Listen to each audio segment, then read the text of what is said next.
Hello, everyone, and welcome to the Brother Sister Show, a family owned and operated podcast where two siblings keep in touch by talking about movies. This week, we're talking about Livia's pick, Dumplin. But before we get into that, what's up? What's new? How you doing? I'm good. I don't know if you can hear the difference, but I have a new and improved mic stand. Is that what you call it? Yeah, we have the same setup now. Yeah. I feel like every time we get something new, we're like, well, this is it. We feel like a podcast. We're a real podcast now. What else can we get after this? An actual studio? Yeah, or we could just like make our homes a studio. We could just like have some soundproofing, some of those foam panels. You know what though? Those foam panels are weird to me because like I'll see, it feels like there's too much of a spectrum and nobody's ever in between. It's always they have like one panel just randomly placed in their background, or it's full like decked out everywhere. Like what's the deal about those? Some people go all out, some people don't. What do they do? It just absorbs the sound so it doesn't bounce back. Oh, so it's probably not good that I'm facing a wall right now? That's fine. I mean, like your closet is probably the best because it like all the clothes would catch the sound and it wouldn't reverberate off wall. It's really lonely in there though. That's fine.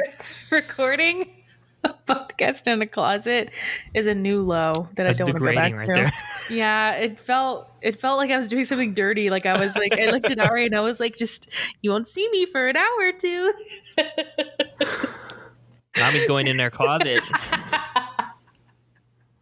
Speaking of, I forgot to take his bell off, so that'll be a fun ambiance. Belt? Should I take it off now? Is it around his waist? I think you mean collar, dummy. I said bell. Oh, I thought you said belt. I said bell. Yeah, to hoist up his trousers. A bell.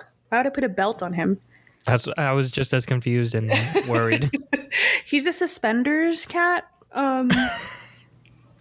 Yeah, okay. So that's new. I also have some stuff to talk about. The second thing I'm very excited to talk to you about, but the first one is a book called A Million Junes. Because like I said before, I think I'm trying to read a book a week, and it's been going well so far. Last week was A Million Junes by, I think, Emily Henry. And I've learned, so I liked it, but it had like a fantasy element with like ghosts and spirits and whatnot. And I don't think I like that in a book. That sounds weird, but I just don't like fantasy elements. Nothing but the truth. Yeah.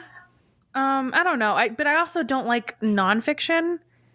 Like I like contemporary fiction. Like I like fiction that's like based in kind of reality, but it's like not. I'm not following. Like The Martian, where it's like not that far off, but it can definitely happen. I don't know. Maybe it was just that. Like it took me out of it. I don't know. I'm trying to, I think I've said before, I'm trying to indulge myself in the things that I like and that I don't like and not try to like force myself one way or the other. And I think maybe it was just this book where it kind of took me out of it. But then somebody messaged me giving me a recommendation for another book by the same author that doesn't have any fantasy elements in it. So I'm excited for that. But yeah, I don't know. But I also have read like, books like Harry Potter and stuff. Maybe my thing... Okay, now I'm realizing this, that maybe I like, if I have a fantasy element in there, I want it to fully be it. Like I don't want, does that make sense? I don't, so this one was like kind of based in reality, but it had it had like a fantasy element to it. I see. I don't know. I think I'm just particular. You don't want one sound panel. You want the full room. Exactly. Gotcha. Exactly. Thank you for that. Metaphor. Call back. 2 minutes ago. Second thing is I watched Peppermint. What a movie. First of all, there's something that you didn't even bring up. Well, that last week I didn't even want to give it the time. I had Okay, so but much on my list. there's something wild in that movie that I cannot. I think you didn't bring it up because you didn't notice it. Probably not. What's up? Look at the cast list real quick. Just do a little search of the cast list of Pep- Peppermint. Peppermint. It was recommended me on Netflix. I was like, why do I want to rewatch that? Just take a gander.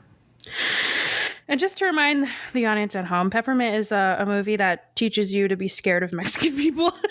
Sorry, that's not funny, but that's basically it. It's just like, you know, a cartel that's like ravaging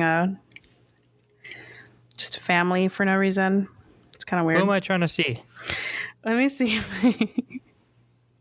So there's nothing, like you said, there's nothing of note in that movie. Look for somebody that is playing a character named Sam, and his name is Tyson Ritter Tyson Ritter. in the cast list. Oh my goodness. Is this All American Rejects? What the hell? So the lead singer Oh. of All American Rejects is in Peppermint. Does not have a line in it. He just plays. Truly, the fact that I noticed this was a miracle because no line. He just like walks past. He has a line. I don't think he does.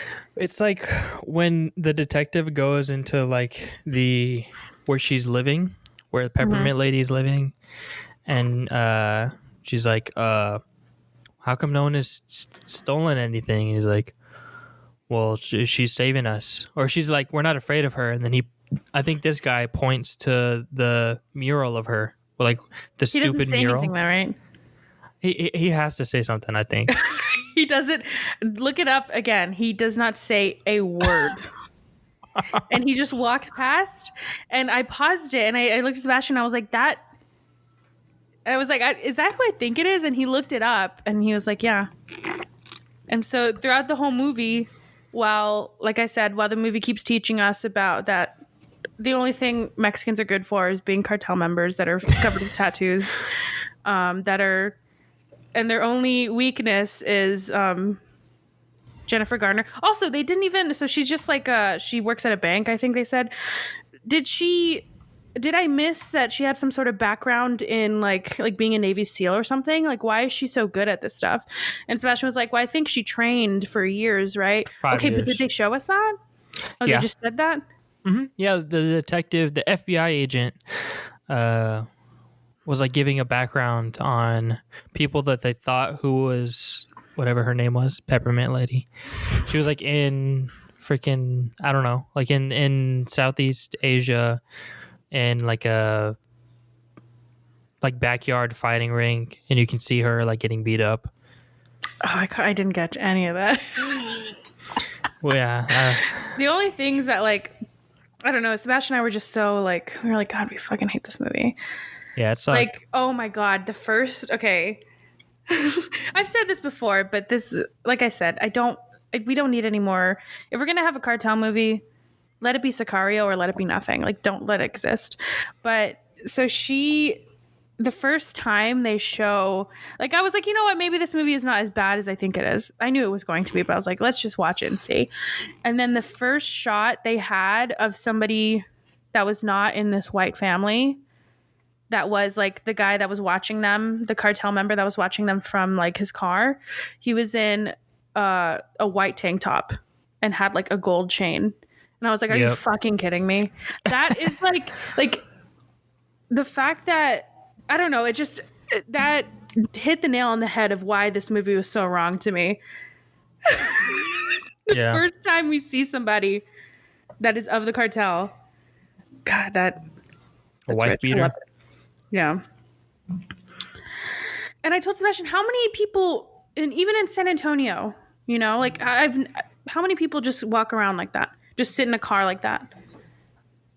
I don't know. It was just so like, it's like they went to a party city and just bought like cholo costume, you know? It fit.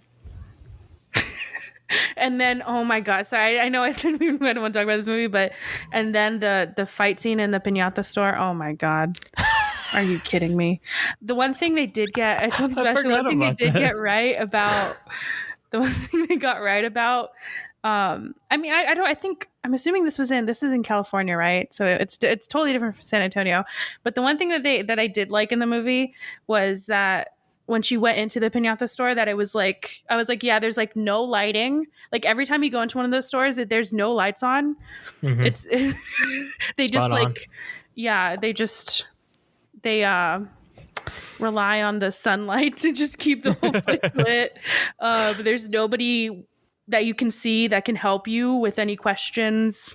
That was pretty spot on. But other than that, I was like, what is going on? Yeah, it was a bad movie. I don't recommend that. No, but that aspect of it, like the to make fun of it was nice. But yeah.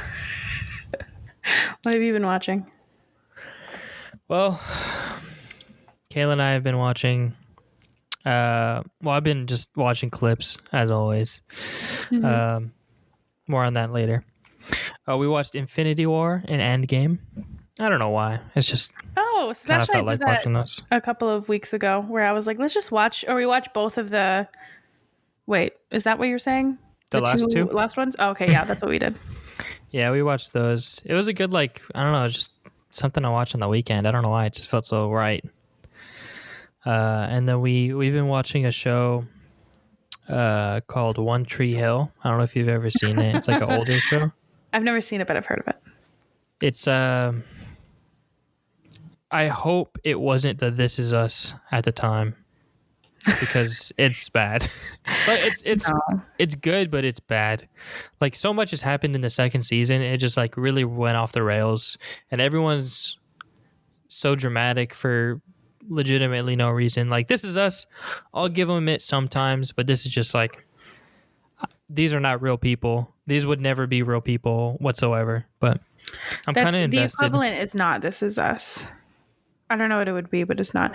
I would say that this, if you want to see something similar to This Is Us, but like before your time, maybe not before your time, but like when you were too young to probably care. There's a show called Parenthood that I think you might like. No, I mean not in the sense like in the way it's written, but in the sense it's like this show talks about everything because like there's a lot happening in the show. Oh, it's like In a the same- Degrassi sort of. I never seen that, Oh my god. but whatever. And then I've been watching normal like my movie clips, just from random movies. But I'm also been watching, like very recently, like last night because I couldn't sleep, and the night before that, just like some stand-up clips. Started with John Mulaney, and then mainly been Tom Segura. He's really funny. I like the way he delivers his lines. His timing is perfect. That's a name that I know I've heard before.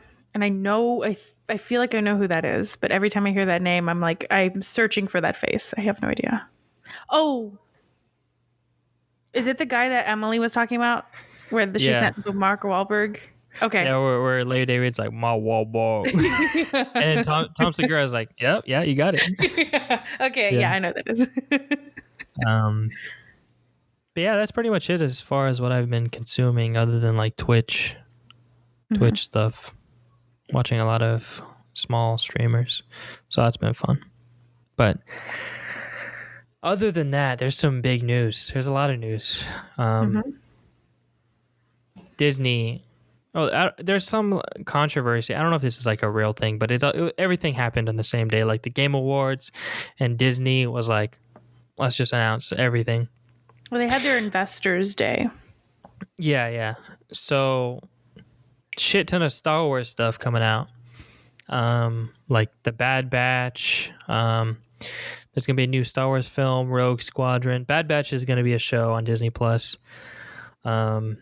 Gosh, I was trying to look for an article that just like had a bullet list, but there's nothing. You can find that picture. Oh, It that's had all right. the logos. The Obi-Wan miniseries.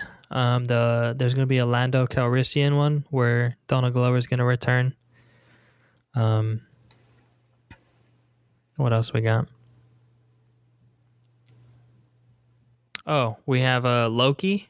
I don't that clip came out, that trailer. I don't know if you saw that in the official WandaVision trailer. I didn't watch anything from this. Oh, I'm excited for the Loki one. I don't know what it's gonna be like. The Winter Soldier and Falcon, or Falcon and Winter Soldier.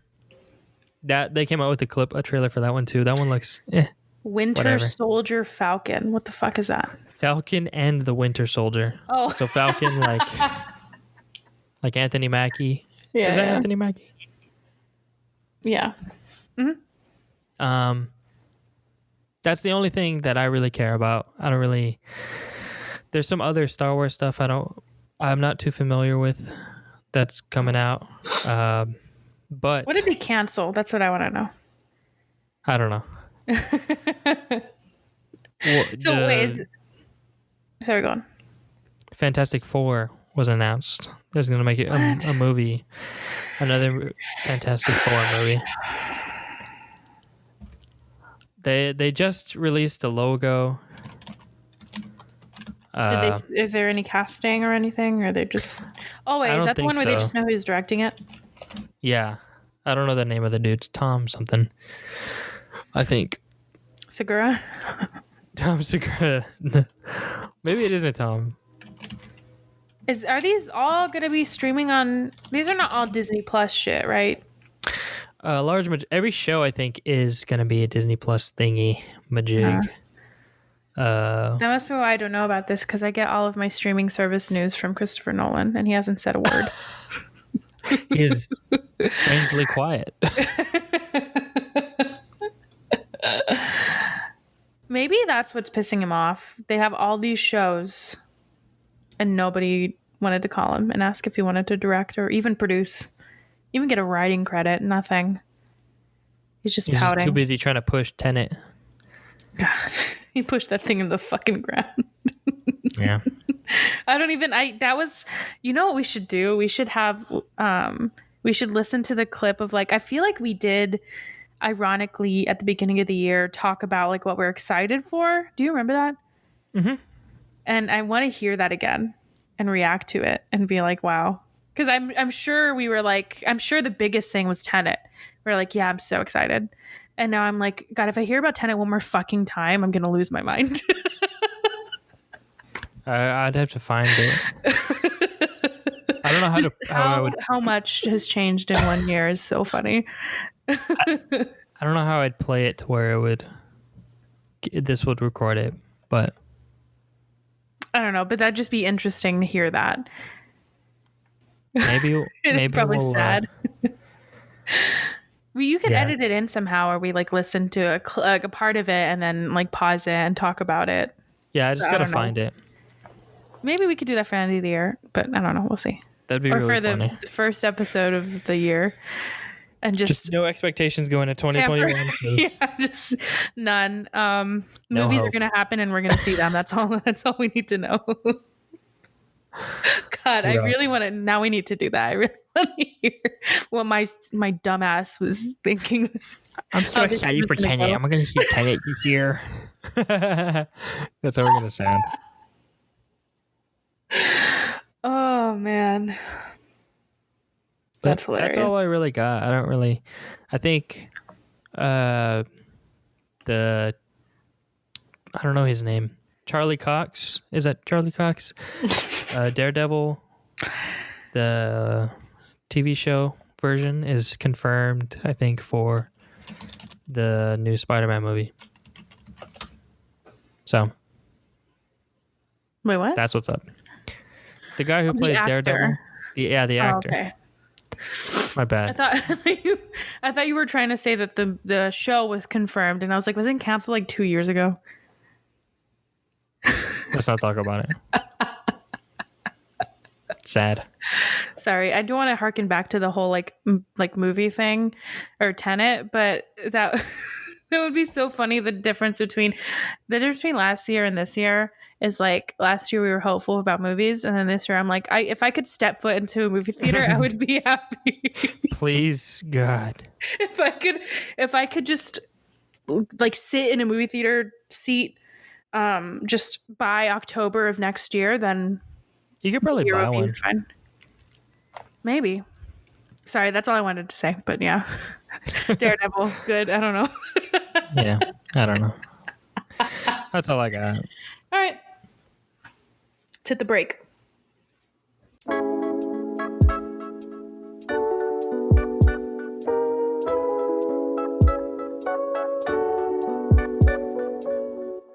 Willadine, the plus-size teenage daughter of a former beauty queen, signs up for her mom's Miss Teen Bluebonnet pageant as a protest that escalates when other contestants follow her footsteps, revolutionizing the pageant in their small Texas town in Dumplin. Directed by Ann Fletcher, screenplay by Kristen Hahn, and it's based on the novel by Julie Murphy, starring Danielle McDonald, Jennifer Aniston, and Odeya Rush. As for how much it cost, we don't really have those figures. Except movie. for except for how much it grossed worldwide, which is about 400,000. Do the full number. $399,198.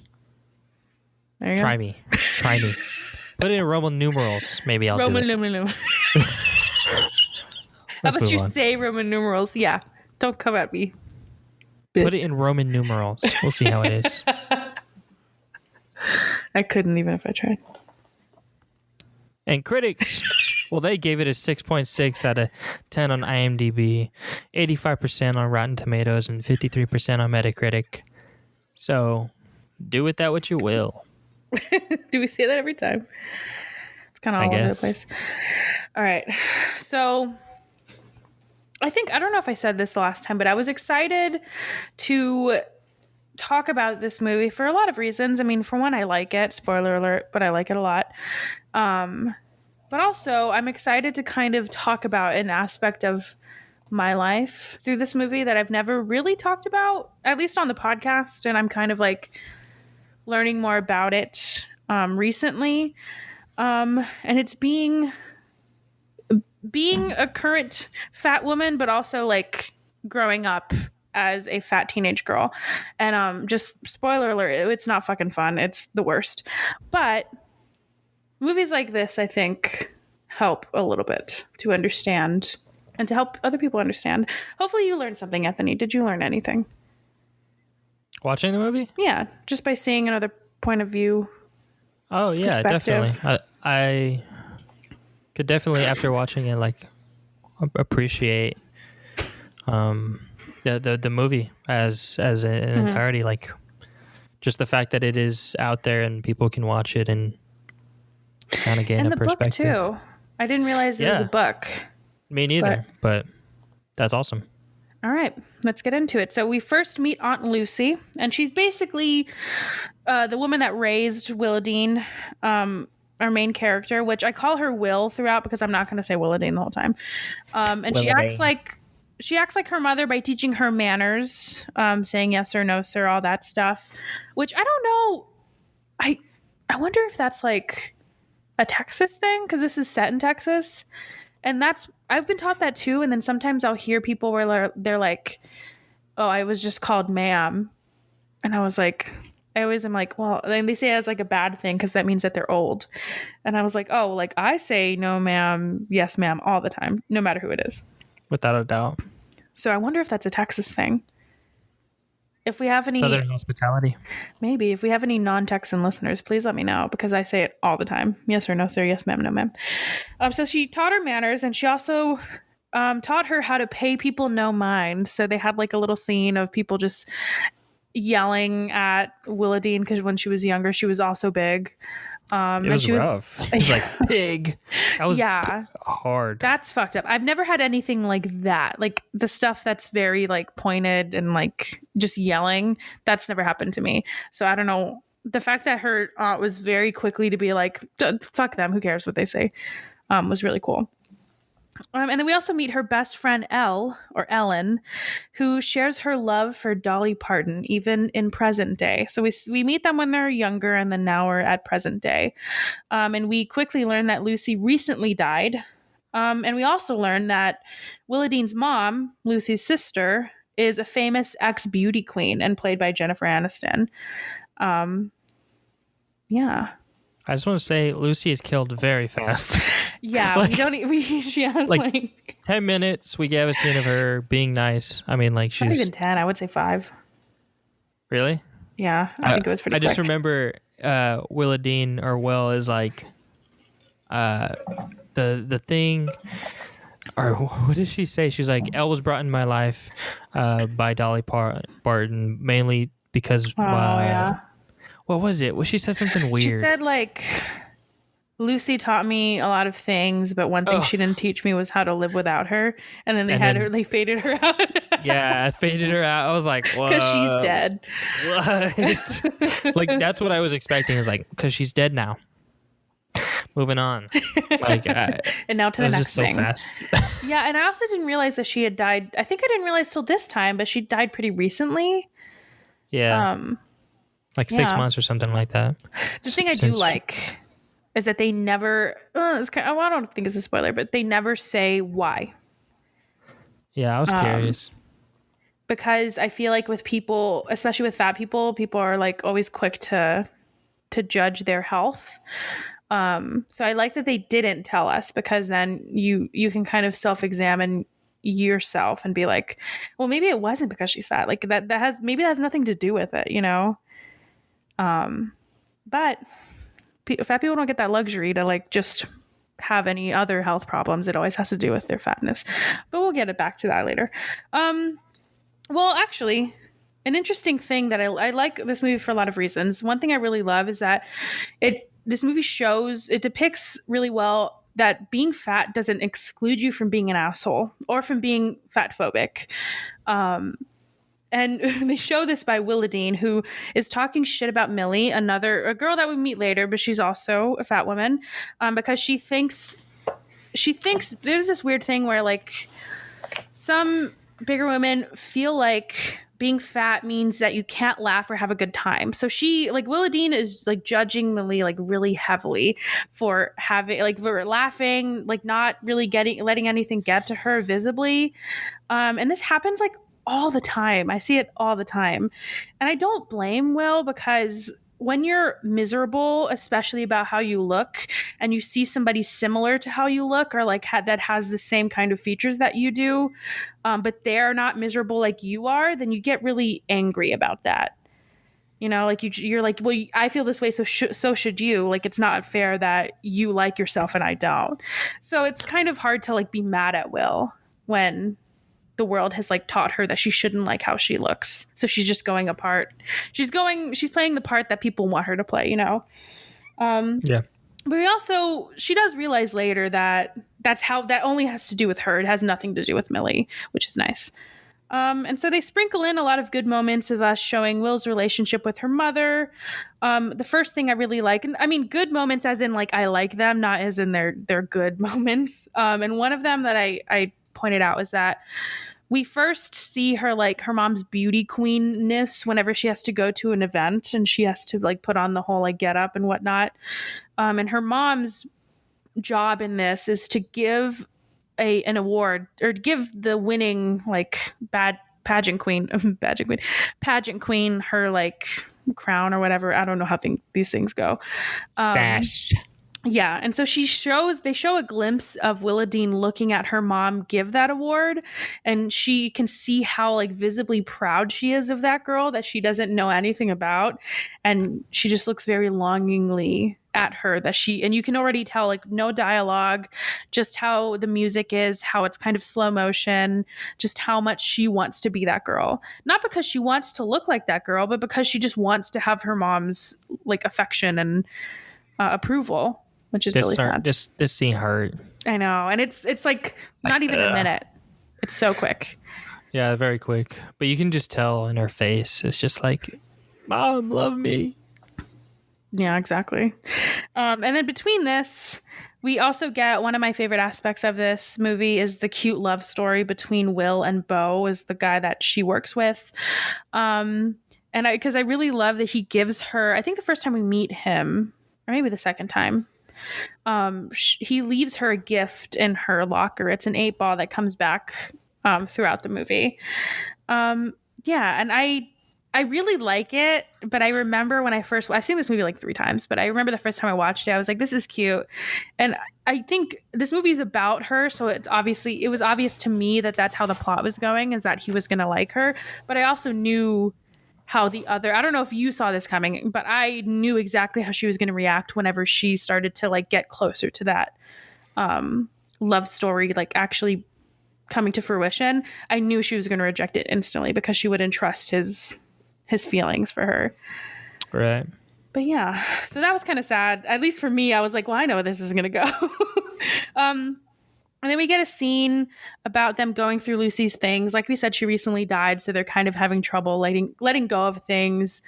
And the mom, this is when we first see the mom kind of talking about Lucy. We don't see them interacting, but we see her like calling her a pack rat and kind of like making it seem like she was just like a burden. More of a burden. Yeah. Which kind of sucks, but yeah. So back to the Bo thing. We're kind of jumping around here, but I knew that she would. So the first thing is that she tells her friend Elle about the gift, and I knew instantly that she would downplay it. I can't speak. She would downplay it because it's really hard to convince yourself that anybody would like you when the world continues to prove you otherwise. So like, for example, the main people in this story, I don't know if you noticed, but the main people that are giving, actually, I want to say the only people that are giving her shit for being a fat woman are men. And every single time she's bullied, it's always a boy, like a teenager, younger boy, always. So so it's not like far off that she would think every single boy in her town would think the same thing. Yeah, like Bo. Yeah, so I liked how they did that. They did it subtly, that she wasn't always like, the boys give me a hard time. They like show it. And then I also love the scene where Will's mom calls her Dumplin in public. She has to take her to school, and then she like calls her Dumplin, which is the name of the movie, but it's also like her nickname that she really hates. Because I also have a nickname like that. I don't hate it anymore. I kind of went through this whole thing that Dumplin went through, but I cannot imagine mom calling me that, like when I was in high school and everybody hearing that. I would die. Yeah. I mean, you don't have a nickname like that, do you? Well, you just have 2 names. I've been called like a turtle. People say I look like a turtle just the way I act. I don't know. Okay. There's nothing like it. Yeah, the glasses don't help. I mean, they're like turtle shaped. Maybe that's what it is. Maybe. Well, so after this, obviously everybody's making fun of her, and a boy, surprise, surprise, makes fun of her to the point where Will knees him in the balls, which is great. I loved it. But what's strange after this is that she gets suspended, and so her mom has to pick her up, and they have an argument about this, but it doesn't really have to do anything with like what happened. The fact that the mom kind of caused it.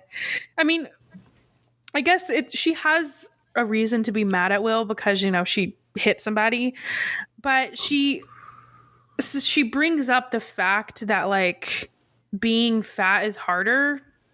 Like it's harder for girls. And it's so funny that the mom, who is like she's a beauty queen, so she's skinny, she's beautiful, like she's the standard, and the fact that she's telling Will, well, it's harder for bigger girls. Well, yeah.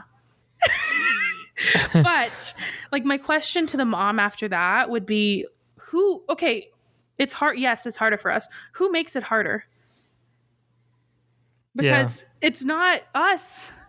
We're just living our lives. We're just existing as fat women. We just live. What makes it hard is people. People think that being bigger means that you won't be good at your job, You can't be a pageant queen, or you don't deserve health care, or you shouldn't be treated as human beings. And I mean, like I said, I'm sure you can be mad that she chose violence, but like, let's get at the root of the issue. That the boy weaponized a name against her. And he got new balls. He kind of deserved it. Oh, yeah, obviously. But you can't just go around kneeing people in the balls.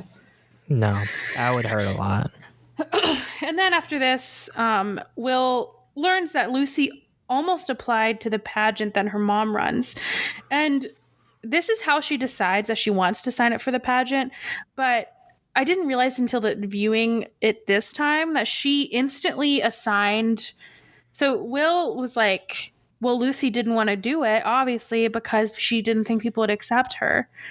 And I was thinking, like, well, where's the evidence of that? She didn't write that down anywhere. You're assigning that to her.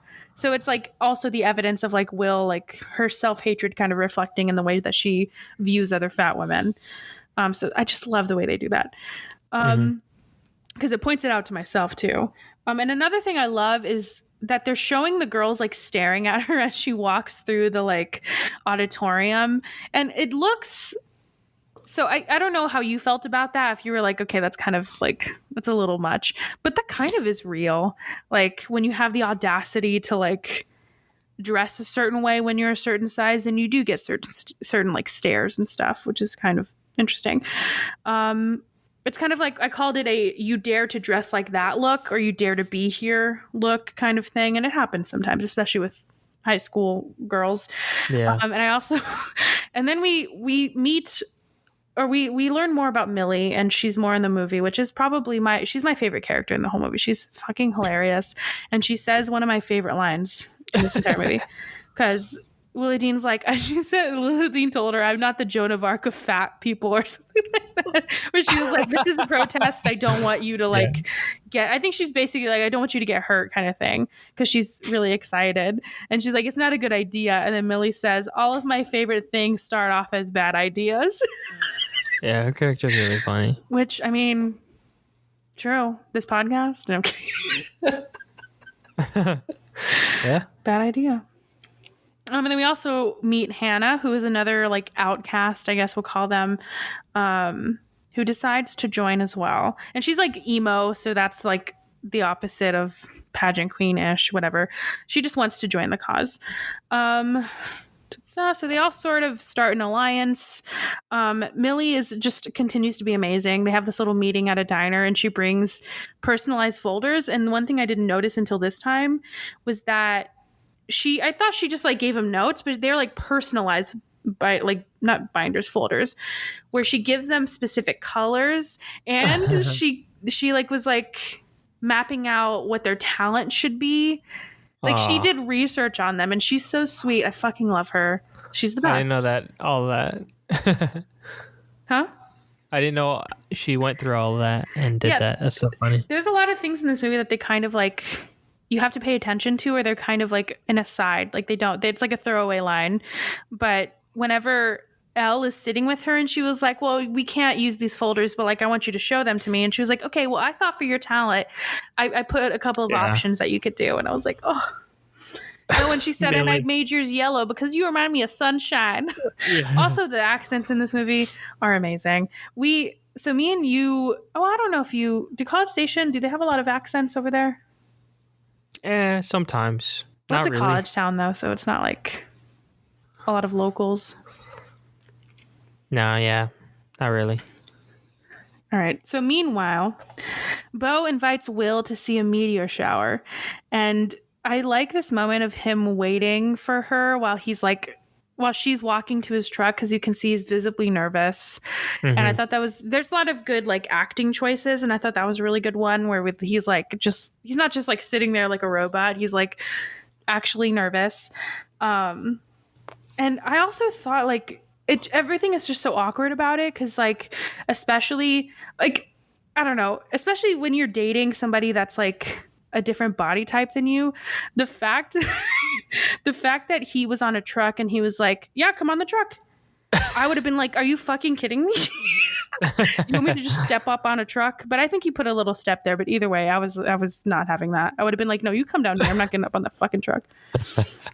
And dates just look so awkward. It's been a very long time since I've had one. So I can't imagine doing that right now. Yeah. Meteor shower. Forget about it. Yeah, and also, like, I don't want to be outside. I have to look up. Like, I don't know. This is why Sebastian's never taken me to see a meteor shower. And then at the date, Bo kisses her and she freaks out because he touches her. And I feel for her because, like, you know, she wants to enjoy it, but she just won't let herself enjoy it. So it kind of sucks, but what are you going to do? Sad. And I would like to say at this moment that I do respect Will's mission, because she's kind of going, this is when the spiral starts, where she's just like starting to do bad shit. The first thing is that she gets mad at Elle for like actually trying. And while I respect, you know, Will's original mission, but I don't think she should like her friend was saying, you shouldn't force her to like join your cause, especially when this is the first time she's telling her, I've actually wanted to do this pageant, but I hated it just because you did. Like, I didn't have a chance to like it because you've always hated it. Mm-hmm. And I will say, though, that her friend, like, looking at her and being like, I've never thought of you as fat. I don't like that line, because she should see her as fat, because that's what she is. Like, she is a fat person, which is, I don't know. It just brings back that whole, like, fat is not a bad word. People just made it into one. So, yeah, just think about that. That's why I feel like I've always been on this, like, soapbox of every time, or like the last movie, this is the reason I wanted to choose this, is because he chose like fat as a descriptor that like paints her as some sort of like disgusting person or something. Yeah, I think it was just to set up the joke where Hannah is like, well, I did. But I mean, that was I liked that though. That kind of saved it for me. I thought it was funny. Yeah. But I liked it though. I didn't want to point it out to be like that was a bad thing, because that is true. Like, I don't expect, in my mind, I do see them as high schoolers, so I don't expect her to like know that. Like, the kind of benefit of the doubt I'm giving Will is the same thing I'm giving for Elle, because she also doesn't know what it's like to be a fat person. So like, how am I supposed to expect that she knows the lingo and just like how like the feelings and stuff? So definitely. Everybody's learning. It's fine. And as Will later goes through Lucy's things, she finds a flyer for some sort of place. I forgot what it was called. Like, do you remember what it was called? The place? I do not. I wish. Well, anyways, whatever place. Oh, hideout. Hideaway? Hideout? Oh. I think it's a hideaway. That sounds familiar. One of those. Well, they decide to go. She invites, I call them the weirdos because I think that's what she called them. She invites them, and it turns out that somebody there knew her aunt, so they let her go in. And it turns out it's a drag show. And I don't know if you've ever been to a drag show, Anthony, but I miss them so goddamn much. So this was nice to see. Oh my God, they're the fucking best. Just as it's different. It's a different energy in person, but like what you're seeing on screen is it's similar, where they just look amazing. Yeah, it's so cool. I've never been to one where you're just like sitting down on a table though. Everyone that I go at a table. The ones I go to are like at clubs where you just like stand around. Right. But, yeah. After the show, they meet a performer who knew Lucy. It's just a really good moment because she is learning more about her. And I like the moment too, where she goes into the car and they're like, well, what happened? And she said, well, I heard Lucy. Or I think she said, I heard Lucy's voice or something like that, because the drag queen was like giving her advice and stuff. I loved that moment. Yeah.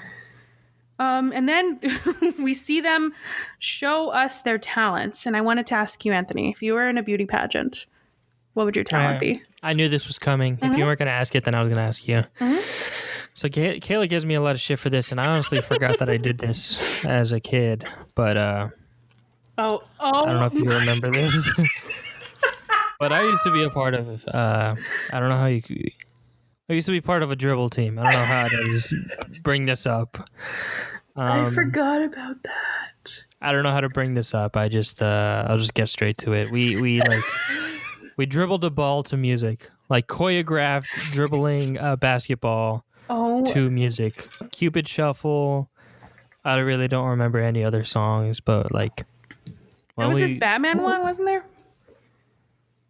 yeah, I don't remember the name of it. I just remember Cupid Shuffle because every time there's Cupid Shuffle, mom and dad are like, eh? The amount of times I've heard Cupid Shuffle in my life is really sad because of that. So, as it is, I'd probably do that. Do you think you can still do the routine? I mean, I don't remember the nitty gritty stuff. I remember the basics because it's like, I mean, it's just dribbling a ball, but it's like when the song says to the right. When it says to the right, you just dribble with your right hand, and it says to the left, you dribble with your left hand. Like, that's literally it. I totally forgot. So it wasn't smart choreography by any means, man. but... Well, I need to contact our parents to see if they have a video that we can put on. There has to be somewhere. I tried to find some. There's some posted on YouTube, but none of where I was there. Like I've seen like I'll see some of the kids and I'm like, oh, I remember them, but like they came after me, like they were a part of the dribble team after. They were a part of the legacy. So that would probably be my talent because that would be hilarious. That's so funny. What would yours be? So in middle school, no, maybe I think it was elementary school. Our family kind of makes fun of me for it, but not because of what it was, but because of what it was called. But do you remember when I was an orph? I've never heard this before in my life. I don't know why it was called that, but when we lived in Alaska, I was a part of it's kind of like a band thing, but you just played like xylophones, but like the different ones that are like standing, and then there's a whole culture to xylophones where they have like different. They have like big ones, like different what are they called? Like altos, bass, like octaves. Yeah. Marimba, vibraphone. I got you. And I played xylophone. I couldn't do it now. But there were even ones where you had to do like 3 of the fucking mallets, dude. That was impressive. Well, it's 2 per hand, so it's 4. But I know what you're talking about. I was in percussion. Oh, yeah, I could do that too. I could probably, but that wouldn't be boring. I could also do.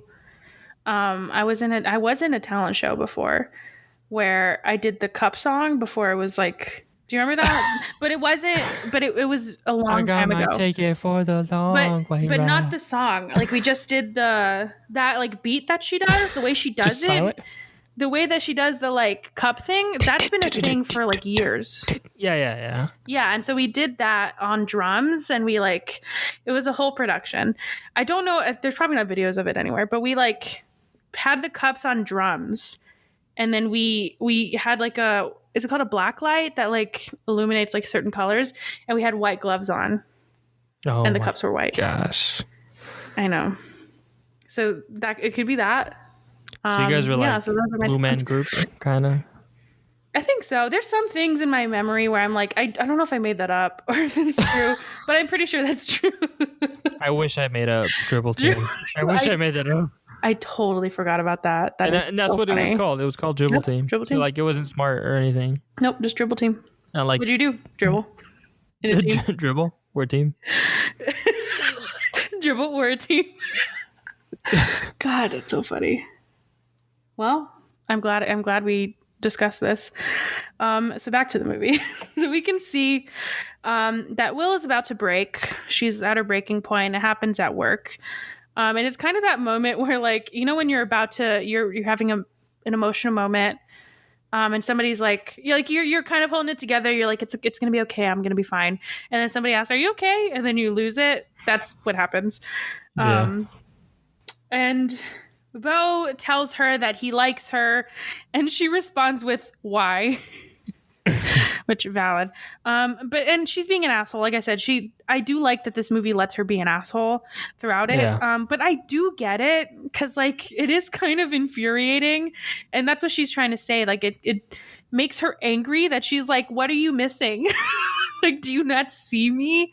But like I said, Bo's being sweet. He needs to. It's a miscommunication on both ends. Like, she just can't get into words what she's feeling, and he doesn't understand it. So it's all bad, and so she just loses it. She gets home. She finally decides to pack up all of Lucy's shit, because she's been avoiding it, and then she finds the bee brooch, which is amazing. It's such a cute little brooch. And it pushes her to finally give a shit about the pageant. And we have a good little montage of her with the drag queens, just like figuring out how to do her talent, how to walk, all that jazz.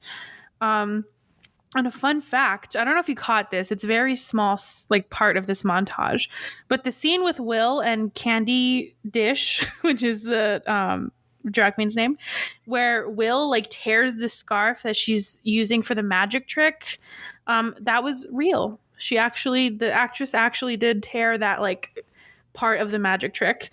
And I love this scene because it's my dream. All I want in life is to get a makeover from a drag queen. That's all I want. I'll record it and make a montage, and then it'll be perfect. Exactly. That's the dream. They're living my dream.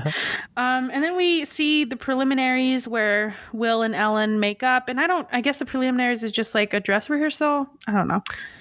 And I said, thank God they make up, because I was worried. I honestly forgot about this plotline. But yeah, it was nice. It was like a nice little moment of her trying to say sorry without actually like physically saying it, because Will seems like the kind of person that can't do that. And then after this, Will gets home. She finds her mom crying. Because her mom found Lucy's application. I like this moment because she is like her mom finally realizes that she didn't actually get to know Lucy, and it also shows a good like example of grief and how it hits. It's people always say it hits. What am I trying to say? It hits in waves. Yeah. It's just there's not one way to grieve, and so the fact that she like wanted to get rid of the shit, and then she was like, "Where's her stuff?" and she was panicking, like. That's pretty realistic, and I like that they add that to the movie. And now we're at pageant day. Well, before that, I want to just take a moment because the mom, what's her name? I don't remember her name. Whatever. Jennifer Aniston, tells a good story of like the history behind that application, why she never applied. It's because like they weren't that rich, and they only had money for one dress, and she made it for her. Lucy made it for her. And there's this line I really like that she says before we go to the pageant. It's something along the lines of like when she realizes that like she donated way too much stuff. She's like, I let go of her away. Yeah, I gave too much of her away. I was like, whoa. I know, that's a pretty good line. There's really good snippets. It makes me want to read the book because every time I watch a movie that is based on a book, I try to guess what line is directly from the book. And I feel like that one is directly from the book. Yeah. Because it's just so like, it's such a writer line, you know? Yeah. It was definitely like written for... Yeah. Move on. All right, so now we're at pageant day, and we start off with a bang because Millie's mom found out about her being in the pageant, and I don't think I mentioned that, but yeah, Millie's kind of like a good Christian girl. She doesn't like to, her mom doesn't want her to like do things like this, but I also think she just wanted to protect her because she was also of that mindset that like girls like you don't win shit like this. So like, what's the point in you doing it, loving it, and then failing? But she lets her do it. Huh? There's just one when she's like, all right, you can do this. I didn't realize you cared this much. She's like, how much wood could a middle chuck if a middle chuck could chuck wood? And I was like, what the hell is going on? But I like that everybody else in the movie was like, what the fuck is happening? Yeah, they had my same reaction. Like I thought I was watching it with Kayla because I looked over and I was like gonna say something, but I was just by myself. I was like, oh, all right. You looked at the wall. You seeing this? You seeing this shit at your basketball that you just finished dribbling? I'm not done with you. I'm a dribble. Cupid shuffle. I haven't gone to the right enough. The funny funny thing, the thing we glazed over is that y'all only had 2 routines. Yeah, we did those over and over. It wasn't like high school, okay? It was elementary school. What else are you gonna do? Can you imagine if you're if you you said that was your talent and you did that in your Cupid like shuffle. but like if I was like, oh, so you did that in like middle school, and you're like, no, I did that last week. Like if you still are in a dribble team. It's an intramural dribble team. Oh shit, that's so funny. Okay. Sorry, I lost my notes. Okay. So just like a note about this pageant is the host. I don't know if you recognized him, Anthony. Yeah. But this guy has a band named the Dan Band. And I think you were there, right? We've seen him live. I was there. I've seen him in person, in the flesh. And honestly, what a concert. It's just as good in person as it was on the screen. And I don't know why they gave him any screen time. I think they needed to give him more. Truly, he was my favorite part of this pageant. He's like, get a load of these girls. He's so funny. Well, what are you doing? If you like clips, Anthony, you need to look up Old School. Like the Dan Band was like, they became famous from a movie called Old School that Will Ferrell was in. Mm-hmm. So you need to look up that clip. Old School, the Dan Band. And they sing Total Eclipse of the Heart. And that rendition of that song is exactly like this. Like his little like comments and stuff is kind of the same. And it's very funny. So he was the perfect pick. I think I read somewhere that they tried to get James Corden to do that part, but like, no, this guy. Stop putting him in stuff. He doesn't need to be anything else. I didn't even mention that I watched a movie called Prom that just came out with James Corden in it. Disaster, but yeah. I'll talk about that next time maybe. And then after this, we're at the pageant. I don't really have any notes about the actual pageant itself. I do like Millie's performance a lot. So during the preliminaries and like while they're trying to figure out what to do, she's doing like some weird like hula hoop routine that's not working out. But during the actual pageant, she just sings a song and it's amazing. And I think that actress, so she's famous from doing Hairspray on Broadway. So she's actually, I think that was actually her singing. That was good. Yeah, it was really good. While that's happening, Will is summoned backstage. Her mom tells her that she's proud of her. They have a really great moment. And she says that Lucy would also be proud. She also tells her that she's disqualified. And Will's like, yeah, I know. Like, I know you run this shit. So I know that I was disqualified. It's fine. But why? Why was she disqualified? I didn't catch that. They mentioned this before. It's kind of like you kind of have to pay attention, but like when they did the dress rehearsal and from there until the actual show, you can't change anything other than minor stuff. But she changed her talent like completely, or she changed it like the music. I think that was the big thing, and she also changed her because she told her like, well, I also changed my like what's it called, the like gown that she wore at the end. She also changed that last minute. So that's why, but she was like, it's fine. I don't think she thought she would win, or she didn't care about that as much. She just wanted to do it. But there's a silver lining. There's no bylaw in the book or whatever the fuck they're getting this from that Elle can't be escorted by Willadine. So that's what happens. After this, Will tries to help her mom get into her dress, but she can't fit in it. And so while she's trying to get help, her mom finds a card from Will and a box that has the bee brooch in it, which is just a really nice moment. Did you cry during it? Is that why you're making that face? No, it's sad. And then now we find the winner of the pageant. And it's that girl that everybody thought would win, the really gorgeous one. But Millie got second place, and that part made me emotional. It makes me emotional every time because she's so happy. Her mom is so happy. The drag queens that are there are so happy. Like, it's just a great moment. And even everybody, like, that's one thing I do love about this movie too, is that I was expecting some of the girls from the pageant to be like really catty or really mean. None of them were, other than that first look at the beginning where they're like, "Why are you here?" Yeah. Everybody was really nice. So that's nice. I don't know how that lady with her talent was like the ventriloquist. Oh, She was a ventriloquist. Like, yeah. why did she get third place? That's like, Elle was robbed. yeah. I thought she was gonna win overall. I think everybody knew that girl was going to win. Yeah. So the fact that Millie got second, though, was really cool.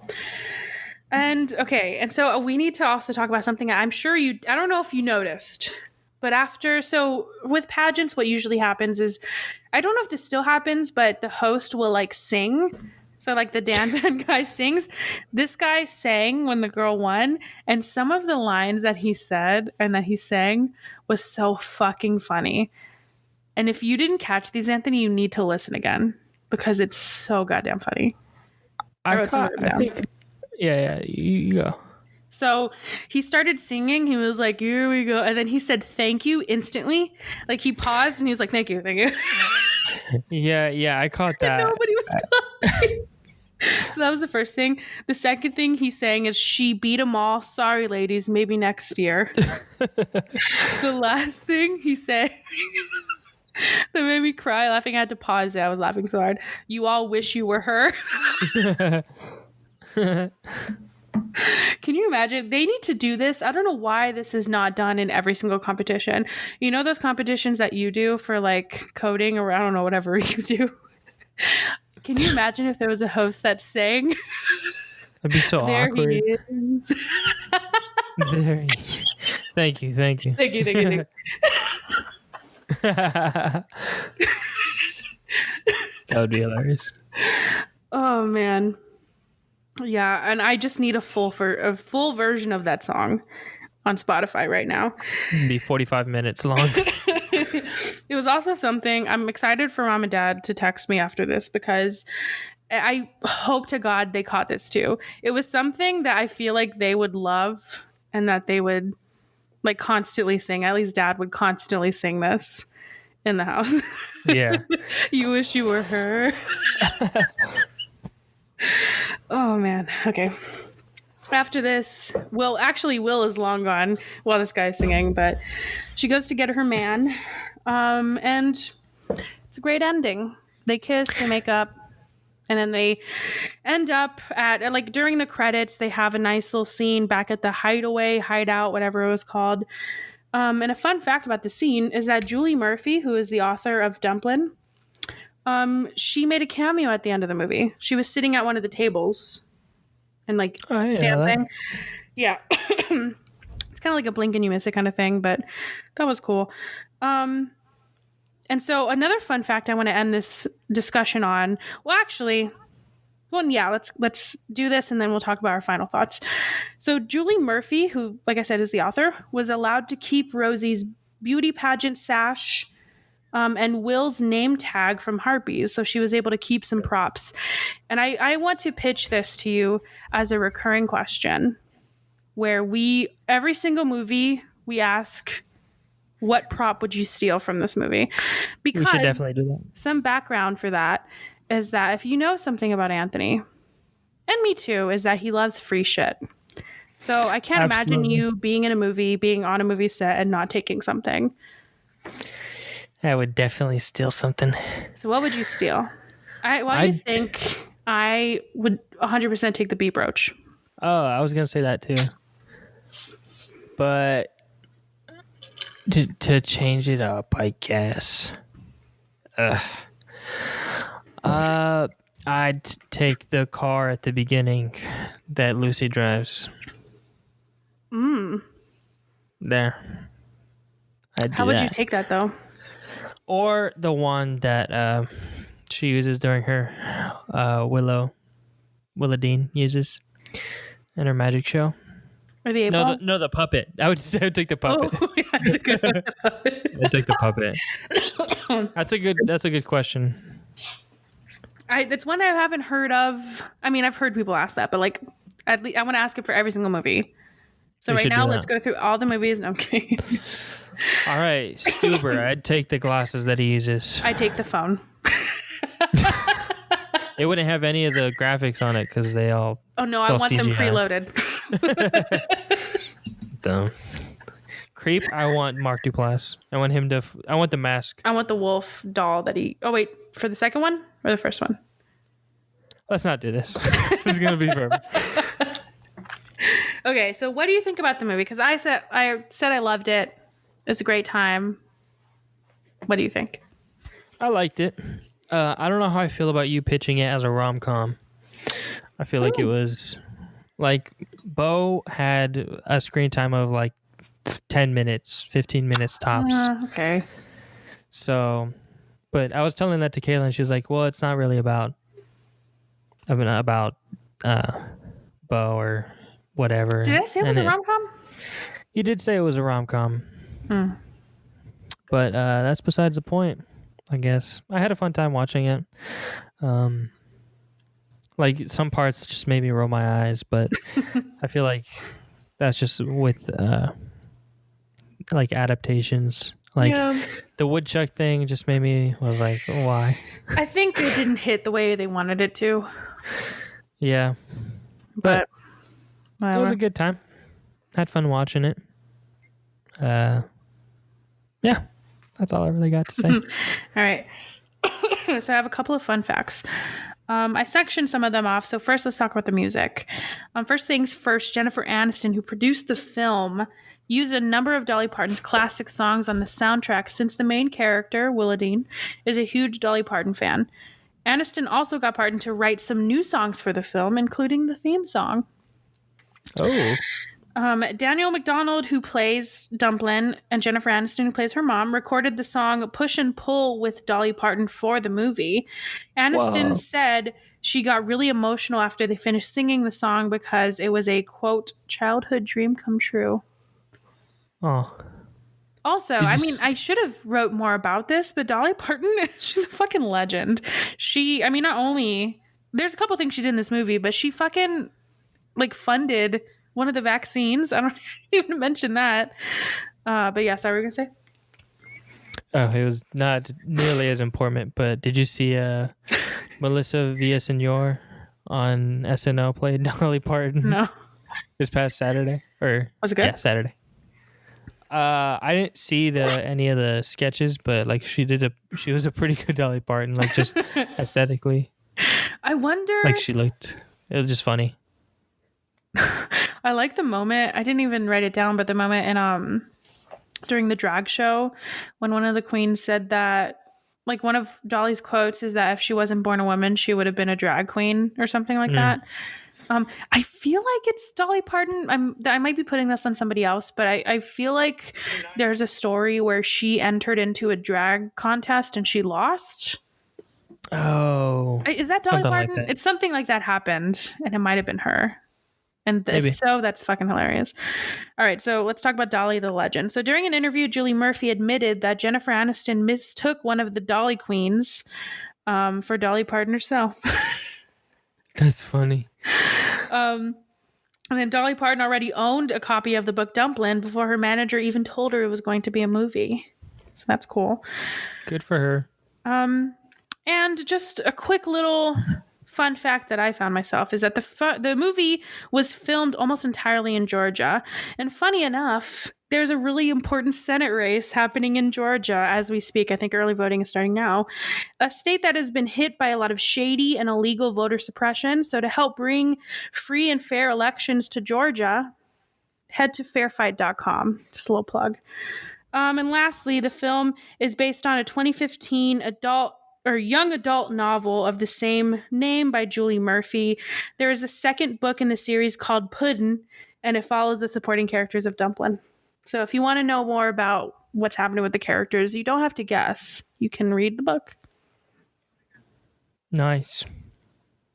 So there you go. Nice fun little family movie. How would you describe it then if it's not a rom-com? I guess, yeah, I shouldn't have said a rom-com, but it's I don't know. Coming of age, probably. Oh, yeah. Yeah. Well, you can be wrong. It's whatever. Sorry to disappoint. No, it's fine. I don't really care. It's just funny because I forgot what movie, and I always listen back to see which one. That's why I put in the Before I watch notes. it. Just look at the notes. I forgot. Plus, Right. we got to boost our viewer. Our listener. Oh I'm yeah, just that playing. one is gonna really hit in our Gonna- stats. I didn't check this week. Whatever. All right. Well, So speaking next of week. next week, let us know, Anthony. What's happening next week? Next week, very special episode because it's our Christmas special. I would say. Would you say it's our Christmas special? Yeah, we'll call that. Normally it's just brother and sister, but we're going to be joined by another sister. So brother sister squared. We'll be joined with returning guest Emily Trevino, and we'll be watching Die Hard. Die Hard, a Christmas movie. I think There's a debate. I think we can but settle it. Also, We'll settle it. It's on HBO Max. Oh yeah, Die Hard on HBO Max. And I guess as a teaser of how this is going to go, none of us have seen it. Yeah. Oh, I don't think Emily has. I don't know if she told us she has. I'm assuming. I don't think any of us have seen it. So if you want to know what a couple of dummies think about Die Hard, a classic. Yeah, it'll be fun. We're going to talk about, obviously Die Hard, but pretty much our childhood as growing up, whether or not we believed in Santa, specifically Christmas, our childhood Christmases. Yeah, it'll be a fun one. A true Christmas special. Christmas Miracle special. Let's call it that. Yeah. A Christmas Miracle Die Hard special, brother sister squared. There you go. Amen. All right, bye.